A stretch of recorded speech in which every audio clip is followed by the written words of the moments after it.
Am I the a-hole for refusing to help my dad's wife with my half-siblings now that he's basically MIA?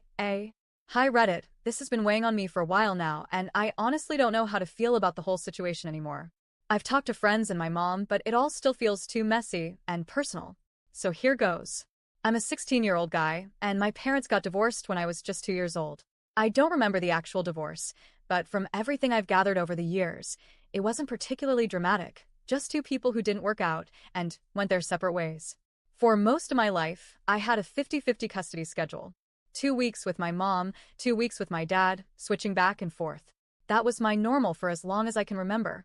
When I was around 6, my dad remarried. His wife, let's call her Sarah, came into the picture, and pretty quickly they had kids. I now have 3 younger half-siblings. I don't want to include their ages here, but they're all under 10. I've never really clicked with Sarah. At first, she tried the whole fun stepmom thing, you know? Taking me out to do activities, trying to joke around with me, sometimes acting overly familiar like she was trying to replace my mom. I was polite about it when I was younger, but as I got older, I started noticing how much she disliked my mom. She would say stuff under her breath about how some parents don't know how to raise respectful boys, or comment on the clothes I brought from my mom's house being too cheap or too flashy. It was always subtle, but it added up. That tension grew as I hit my early teens, and we started clashing more and more. I'm not gonna lie, I wasn't always respectful to her either. I started avoiding her, giving short answers, staying in my room, not engaging. She complained to my dad that I was rude, but he always just kind of shrugged it off. He was the type who hated conflict and always tried to play peacekeeper, even when it was obvious one side was the problem. Anyway, about a year ago, things changed pretty drastically. My dad got a big promotion at work, and his new job moved him out of state.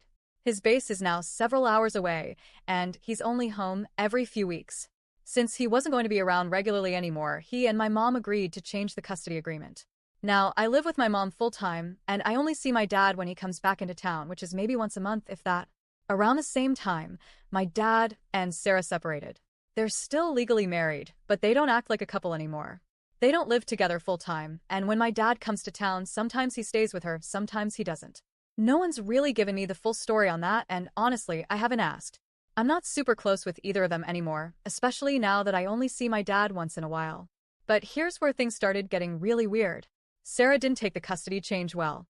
She actually tried to argue that she should still have partial custody of me, not because she loves me like a son or anything, but because she said she raised me for 9 years and that I'm a big part of the family and her kids need their brother around. I was shocked. I mean, I get that she's been in my life a long time, but we never had that kind of relationship. It always felt forced, and I never saw her as a mother figure. Plus, she's not even my legal guardian. My mom put her foot down and said no. And to his credit, my dad didn't fight it. He basically told Sarah, if he doesn't want to be there, I'm not going to force him. That might be one of the only times he's ever actually taken a side in something like this. So, I stopped going to their house. No more 2 weeks a month. I live at my mom's, I go to school, hang out with friends, work part-time sometimes. I see my dad occasionally and my siblings even less. But Sarah won't let it go. Ever since I turned 16, she's been pushing harder and harder for me to step up and be a man by helping her out with my half-siblings.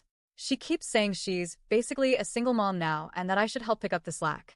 Things like babysitting, picking the kids up from school if she's busy, spending weekends at her house so they can see me more, or even just staying overnight to reconnect. I told her I wasn't comfortable with that, and she absolutely lost it. She said I was being selfish, that I was abandoning my family, and that I owe it to my siblings to be around. That being 16 means I'm old enough to give back to the family that raised me. I told her flat out, I don't want to be around her. I told her she has no authority over me, and that since my mom is full custody, I don't have to do anything she says. I also told her the truth, that I never really liked her, and now that her relationship with my dad is basically over, I don't see a reason to keep pretending we have some kind of close bond. She went nuclear, called me disgusting, ungrateful, heartless, said she was ashamed that she wasted years trying to build a relationship with me. She told me I was a terrible role model to my siblings and a disgrace to the family. I didn't even respond. And here's the part that really messes with me. I don't feel bad. Not really. I mean, yeah, I feel weird. I think about my siblings sometimes. The last time I saw them, they looked confused, especially the youngest. She hugged me like she hadn't seen me in years and asked if I'd moved away. That kind of gutted me a little. But even then, I didn't feel like rushing back to fix things. I don't miss them when I'm not there. They're not my kids. I didn't choose this situation. It's not that I hate them. They're just not central to my life anymore. And I know they're struggling too. They don't understand why I'm suddenly not there anymore, and no one is probably explaining it in a way that makes sense. But that still doesn't make it my responsibility to become their stand-in parent just because my dad's mostly absent now. So yeah, maybe I sound cold. Maybe I could have handled some conversations with more tact. But I also feel like Sarah is trying to guilt me into something I never agreed to, and that just feels wrong. So, am I the a-hole for refusing to help my dad's wife with my half-siblings now that he's barely around anymore?